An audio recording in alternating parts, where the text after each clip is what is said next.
We look back at the Second World War with a comforting assumption that the sheer industrial and moral weight of the Allies meant they were always destined to win. The historical record shows something different. An Allied victory was never guaranteed. A fascist global order was a highly probable outcome, prevented only by a few narrow decisions. Take the spring of 1940. The British Expeditionary Force is pinned down on the beaches of Dunkirk. Behind closed doors, a serious faction within Winston Churchill's war cabinet is pressuring him to negotiate a surrender before the army is annihilated. A few months later, the Royal Air Force is bleeding pilots and losing airfields at an unsustainable rate. If the British defense cracks, Germany owns the skies over the Channel, clearing the way for a devastating cross-water invasion of the UK. Then comes the winter of 1941. German reconnaissance units push close enough to observe the Kremlin through field glasses. In a state of total panic, the Soviet government begins packing its files onto trains, wiring buildings for demolition, and preparing to abandon Moscow. In all three crises, total European conquest was derailed largely by Hitler's own tactical miscalculations, not overwhelming Allied strength. Because he came so close, we don't have to guess what his post-war reality would have looked like. He documented the exact blueprint. The plans for a victorious Third Reich were detailed, administrative, and divided into distinct sequential phases that mapped out how society would function. Phase 1 focused on political reorganization. This map illustrates the intended realignment. Scandinavian countries would be annexed as Germanic territory. Western powers, like France and Britain, would be reduced to controlled puppet states, and Spain and Portugal pushed down to subservient satellites. Phase 3 expanded this geopolitical control outward. The regime planned to reach across the Mediterranean, reclaiming old colonies and partitioning the African continent alongside sympathetic Axis regimes, such as apartheid South Africa. Back home, the capital would reflect this control in stone and steel. Planners intended to demolish Berlin and rebuild it as Germania, a world capital centered around an assembly hall crowned by a dome large enough to hold 180,000 people. This physical reconstruction mirrored a spiritual one. The regime mapped out a deliberate strategy to dismantle German Christianity from the inside, stripping away the Old Testament and eventually replacing the entire religion with a cult dedicated to the state. Victory meant imposing a strict, bureaucratic design onto every aspect of human life, dictating everything from the architecture of European cities to the personal beliefs of the citizens living inside them. The darkest component of this machine was Phase 2, reserved for the East.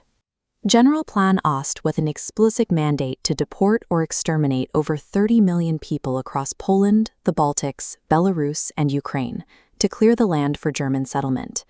This ran parallel to an agricultural mandate known as the Hunger Plan. To feed the German military and domestic population, officials calculated that 20 to 30 million civilians in the occupied Eastern territories would be intentionally deprived of food until they starved to death.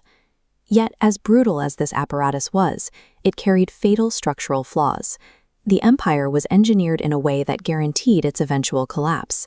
Financially, the pre-war German economy ran on MIFO bills, government IOUs used to fund the massive rearmament effort. These bills had strict maturity dates. The only way to actually pay off that mounting debt was to continuously loot the gold reserves and slave labor of conquered nations. If the army stopped advancing, the treasury would default. Militarily, their methods of control worked against them. Standard orders dictated that for every German soldier killed, troops were to execute 50 to 100 civilians. Instead of pacifying populations, these extreme reprisals pushed thousands into the forests, guaranteeing an endless, draining partisan war across the continent.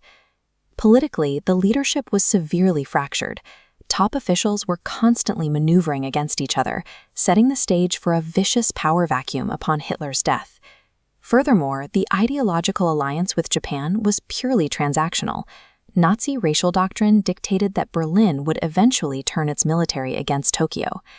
A system reliant on infinite conquest, perpetual violent resistance, and internal betrayals lacks the foundation to survive.